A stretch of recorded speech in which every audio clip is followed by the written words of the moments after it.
अस्सलामु अलैकुम वरहमतुल्लाहि वबरकातुह। उम्मीद है मेरी तमाम सिस्टर्स ईमान और सेहत की बेहतरीन हालत में होंगी इंशाअल्लाह ताला।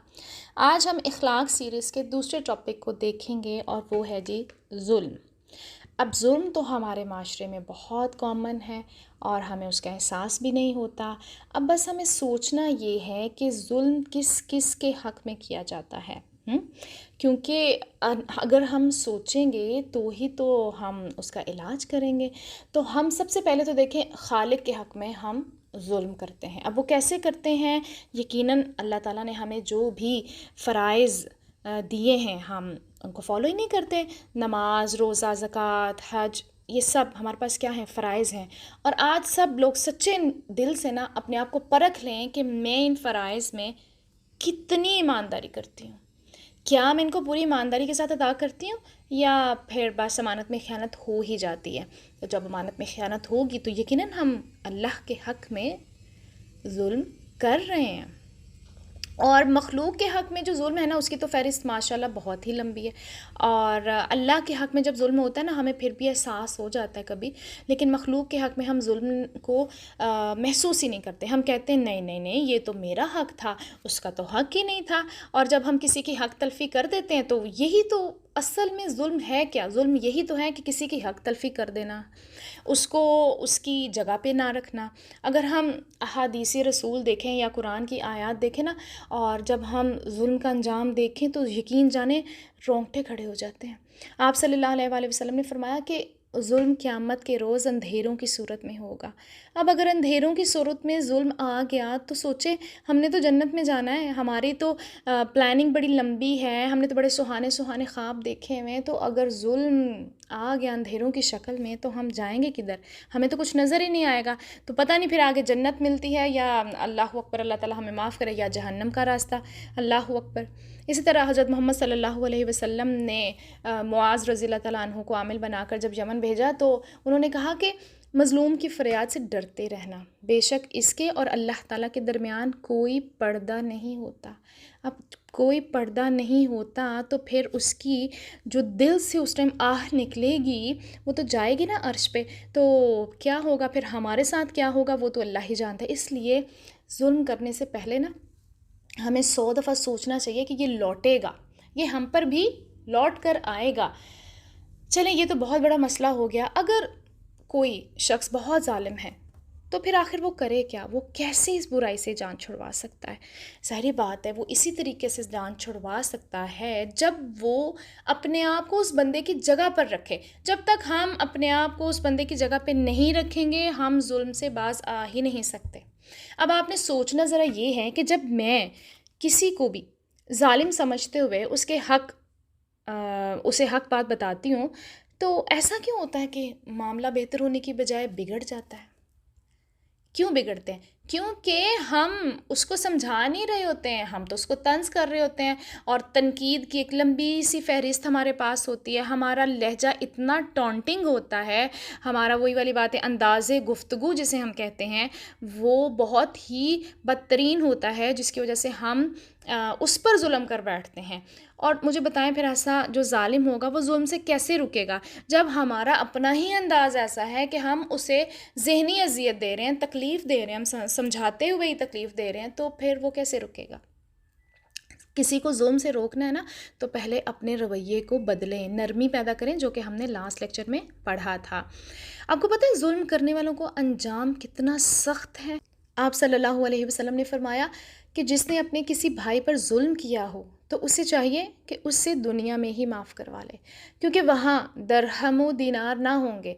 पहले इसके भाई के लिए उसकी नेकियों में से हक़ दिलाया जाएगा, और अगर इसके पास नेकियां ना होंगी तो इसके भाई यानी वो जो मज़लूम था उसकी बुराइयां उस पर डाल दी जाएंगी। अल्लाह अकबर, कितना ख़तरनाक अंजाम है, दिल को हिला देने वाला है। अगर हम इस हदीस की गहराई में जाएं तो हम कितनी मुश्किल से पहले ही बेचारे कतरा कतरा करके कोई ना कोई नेकी करते हैं, हाँ, और नेकी करके तो उसके बाद वो हमारी नेकियां किसी और के पलड़े में چلی جائیں گی تو ہمارے پاس بچے گا کیا؟ یہ تو وہی بات ہوگی نا کہ اتنے سارے لوازمات اور مسالے اکٹھے کر کے ہم بڑی مزیدار بریانی بنائیں اور جب ہم کھانے لگے تو پلیٹ ہماری اٹھا کے کوئی اور لے جائے. کیا گزرے گی آپ پہ اس وقت؟ تو یہ تو صرف بریانی کی پلیٹ ہے، ہم لڑائیوں پہ آ جاتے ہیں اس ٹائم. ایسا ہمارا ٹیمپرامنٹ لوز ہوتا ہے. تو یہ تو کیا ہے، اس وقت ہمارے ساتھ کیا ہوگا؟ ہم تو جھگڑ بھی نہیں سکتے ہیں، نعوذ باللہ اللہ کے ساتھ جھگڑیں گے؟ اللہ تو ہمیں سچائی دکھا رہے ہوں گے نا کہ ہم نے کسی کے ساتھ کیا کیا ہے، تو اب دیکھ لو اپنا اعمال نامہ. تو اس لیے اپنے آپ کو صحیح کرنے کی اشد ضرورت ہے ہمیں. اس لیے چند ایک باتیں میں آپ کے ساتھ شیئر کروں گی، سب نے اپنے اوپر رکھنی ہے اور سوچنی ہے کہ کیا میں وعدے کے مطابق دوسروں کو دیے گئے وقت پر پہنچ جاتی ہوں؟ نہیں پہنچیں گے تو obviously ظلم ہے، کیونکہ آپ اس کو مینٹلی ٹارچر کر رہے ہیں تو وہ ظلم ہے. دوسرا پھر آپ دیکھیں کہ کیا میں دوسروں کی چیزیں ویسے ہی واپس کرتی ہوں جیسے لی تھیں؟ اکثر ہم عورتیں کیا کرتی ہیں کہ کسی کے گھر سے وہ کھانا وغیرہ آ جائے نا تو برتن ہمارے الماریوں میں ماشاءاللہ پڑے رہتے ہیں، وہیں پہ دھو کے گھسا لیتے ہیں، ان کو واپس کرنے کی زحمت نہیں کرتے.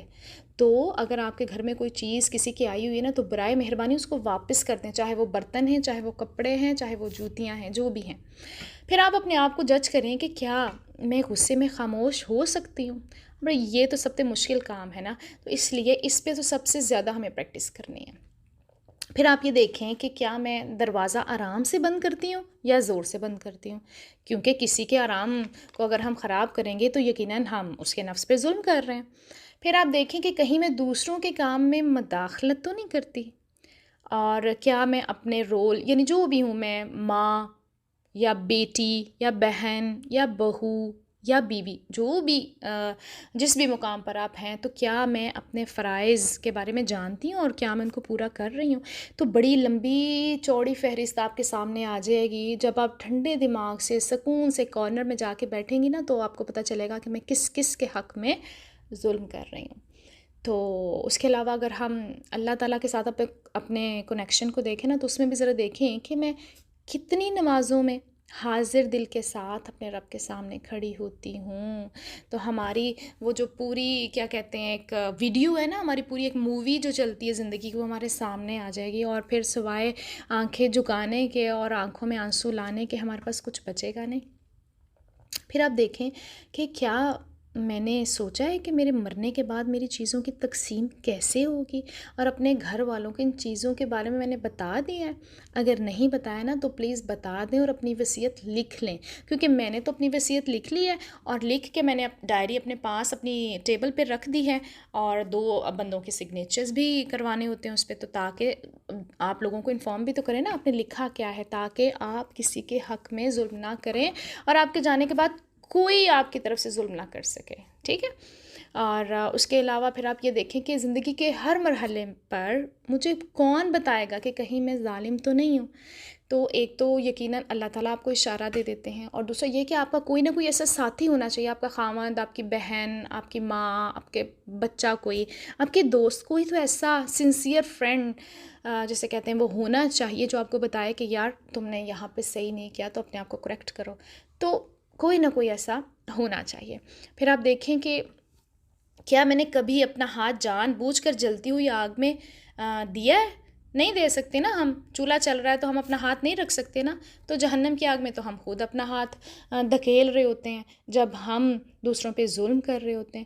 تو بس اب ہم نے اس ہفتے کیا کرنا ہے کہ ہم نے اپنی باتوں کے ذریعے بھی کسی پر ظلم نہیں کرنا، اور اس کے علاوہ سب لوگ اپنی اپنی چیزوں کا جائزہ لیں کہ اگر کوئی لٹانے کی چیز ہے نا تو اس شخص کو فوراً واپس کر دیں تاکہ ہم کسی پر ظلم نہ کریں. تو اپنا بہت خیال رکھیں اور ظلم سے بچنے کی کوشش کریں. اللہ تعالیٰ ہم سب کو عمل کی توفیق عطا فرمائے. اپنا بہت خیال رکھیے گا. جزاکم اللہ خیرا کثیرا.